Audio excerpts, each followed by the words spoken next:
تم نے تو بیٹی کو جنم دیا، بیٹے کو جنم نہ دے سکی کہ کوئی وہ کمائی کر کے لا سکتا، تم تو کسی کام کے لائق نہیں ہے۔ دن رات اس سے کام کروایا جاتا اور ساتھ میں تانے بھی دیے جاتے۔ رابعہ روزانہ صبح سے شام تک کام کرتی اور اکثر وہ بیمار بھی ہو جاتی، کسی تکلیف میں بھی ہوتی تو کسی کو اس کی کوئی پرواہ نہیں ہوتی۔ ایک دن رابعہ بہت زیادہ بیمار تھی اور وہ کچن میں کھڑی کام کر رہی تھی۔ کچن میں کام کرتے کرتے وہ زمین پہ گر جاتی ہے۔ بڑی جٹھانی کا شوہر جب اس کو دیکھ لیتا ہے تو وہ بھاگ کے آ کے پوچھتا ہے، بھابھی آپ کو کیا ہوا؟ جب وہ اس کو ہاتھ لگاتا ہے تو اس کو تو تیز بخار ہوتا ہے۔ وہ کہتا بھابھی آپ کو تو بہت زیادہ بخار ہے۔ اوپر سے اس کی جٹھانی آ جاتی ہے اور وہ تو پھر اس وقت وہ اس کو تانے دیتی ہے رابعہ کو، کہتی تم تو غلط ہو، تم نے میرے شوہر کے ساتھ چکر چلائے ہوئے ہیں۔ اتنی اس کو بد زبانی کرتی ہے، اتنی باتیں کرتی ہے اس کی جٹھانی۔ کہتی ہے رابعہ آگے سے کہتی ہے، بھابھی میں بیمار ہوں، مجھے بخار ہوا ہے، میں تو نیچے گر گئی تھی تو بھائی پوچھ رہے تھے کہ کیا ہوا ہے۔ کہتی تم ڈرامے باز ہو، تم بیماری کا بہانہ کرتی ہو، تم کام سے جان چھڑانا چاہتی ہو، تم دفع ہو جو میرے گھر سے۔ وہ رابعہ کو اپنے گھر سے دھکے دے کے باہر نکالنے لگتی ہے۔ رابعہ کا بھی یہ سب جملے سن کر صبر کا پیمانہ لبریز ہو جاتا ہے۔ رابعہ اپنی بیٹی کو ساتھ لیتی ہے اور وہ گھر سے باہر نکل جاتی ہے۔ آنکھوں میں اس کے آنسو ہوتے ہیں، دل اس کا ٹوٹا ہوا ہوتا ہے، لیکن ٹوٹے ہوئے دل کے ساتھ وہ خواب لیے پھرتی ہے کہ میں اپنی بیٹی کو کہاں لے کے جاؤں، میں اپنی بیٹی کو کوئی آشیانہ کیسے دلاؤں۔ وہ یوں ان سوچوں میں گم ہوتی ہے کہ میں اپنے میکے اپنی سوتیلی ماں کے پاس چلی جاؤں، میں کہاں جاؤں۔ ایسے بیماری کی حالت میں جب وہ سوچ رہی ہوتی ہے تو وہ بے ہوش ہو جاتی ہے، بے ہوش ہو کے دڑام زمین پہ گر جاتی ہے۔ اس کی بیٹی بھاگ بھاگ کے ادھر ادھر روڈ پہ گاڑیوں کو روکتی ہے، کوئی میری ماں کو بچا لے، کوئی میری ماں کو بچا لے، لیکن اس وقت کوئی بھی گاڑی وہاں رکتی نہیں ہے کہ رابعہ کی مدد کر سکے۔ اتنے میں ایک ٹھیلے والا آ رہا ہوتا ہے۔ رابعہ کی بیٹی بھاگ کے اس بابا کے پاس جاتی ہے، بابا پلیز میں ہماری مدد کریں، میری ماں کی جان بچا لیں۔ وہ بابا مکرونی بیچنے والا ہوتا ہے۔ بابا رابعہ کو ڈاکٹر کے پاس لے کے جاتا ہے اور اس کی مدد کرتا ہے۔ پھر وہ بابا دنیا میں اکیلا ہوتا ہے، اس کا کوئی بچہ نہیں ہوتا۔ وہ رابعہ اور اس کی بیٹی کو اپنے گھر لے جاتا ہے۔ اس طرح سے رابعہ کی اللہ میاں مدد کرتا ہے۔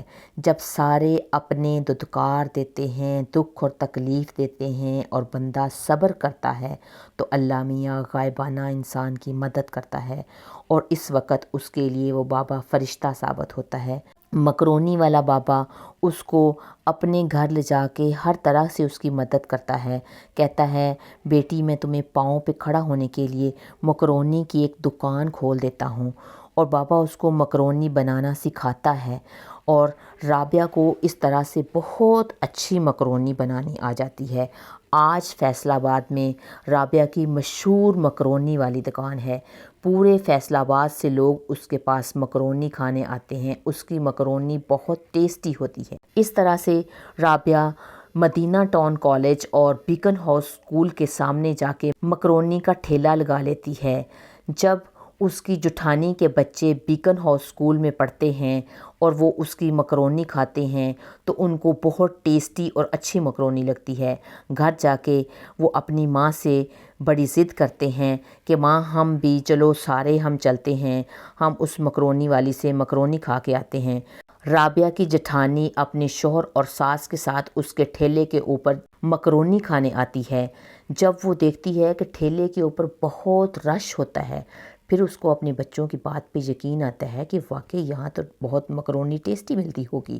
بہت زیادہ رش اور بھیڑ کے درمیان میں رابعہ کا جیٹھ جو ہے وہ مکرونی لے کے جب سب کو پیش کرتا ہے، سب جب وہاں بیٹھ کے مکرونی کھا رہے ہوتے ہیں، رابعہ کی جٹھانی پیچھے مڑ کے دیکھتی ہے۔ جب رش کچھ کم ہوتا ہے تو ریڑھی کے اوپر کیا دیکھتی ہے، یہ تو وہی رابعہ ہے جس کو دھکے دے کے دھتکار کے میں نے گھر سے نکال دیا تھا۔ آج اتنی مشہور مکرونی والی رابعہ اس ٹھیلے پہ کھڑی ہے۔ وہ بڑی حیران ہوتی ہے۔ پھر اس کی جٹھانی آگے بڑھ کے کہتی ہے، اچھا تم ہو رابعہ، رابعہ آگے سے مسکرا کر درد بھری آواز میں کہتی ہے، جی میرے اللہ کا شکر ہے، آج میں اپنے پیروں پر کھڑی ہوں۔ اللہ جسے چاہتا ہے عزت دیتا ہے، جسے چاہتا ہے ذلیل کرتا ہے۔ یہ سن کر اس کی جٹھانی شرمندہ پڑ جاتی ہے اور وہ کہتی ہے کہ یہ وہی رابعہ ہے جس کو میں نے دھکے دے کے نکالا تھا، اور آج اللہ تعالیٰ نے اس کو اتنا کامیاب انسان بنا دیا ہے۔ اور وہ اس وقت اس کے ہاتھوں کی مکرونی کھانے پر مجبور تھی، کیونکہ وہ پلیٹ ہاتھ میں پکڑ کے بیٹھی کھا رہی تھی۔ اللہ تعالیٰ بھی قرآن پاک میں فرماتا ہے، ہم تمہیں ضرور آزمائیں گے خوف، بھوک اور جان و مال کے نقصان سے، مگر صبر کرنے والوں کو خوشخبری دے دو۔ یہی صبر رابعہ کی بہت بڑی طاقت تھا۔ حدیث شریف میں بھی ہے کہ اللہ تعالیٰ ظالم کو مہلت دیتا ہے، لیکن جب پکڑتا ہے تو چھوڑتا نہیں ہے۔ رابعہ پر ظلم کرنے والے آخرکار شرمندہ ہوئے اور اللہ تعالیٰ نے اسے عزت دی۔ یہ کہانی ہمیں سکھاتی ہے کہ کبھی کسی کمزور کو حقیر مت سمجھو، کیونکہ جس کے ساتھ کوئی نہیں ہوتا اس کے ساتھ اس کا اللہ ہوتا ہے۔ رابعہ کا قصہ ہمیں یہ بتاتا ہے کہ دنیا میں کوئی بھی مشکل حالات جو ہیں وہ مستقل نہیں رہتے۔ اگر انسان اللہ کی رضا میں راضی رہے، اللہ انسان کو جس حال میں بھی رکھے اس حال میں خوش رہے، تو اللہ اس کی ضرور مدد کرتا ہے۔ اس کہانی میں آپ نے دیکھا کہ رابعہ دکھ اور تکلیفوں کو برداشت کرتی ہے اور اللہ کی مدد پہ یقین رکھتی ہے، تو اس کا یہ جو مشکل وقت تھا وہ آسانی سے گزر جاتا ہے، اور رابعہ دکھوں کے باوجود بھی اللہ پر بھروسہ رکھتی تھی، اور آخر اللہ تعالیٰ نے اس کی تقدیر بدل دی۔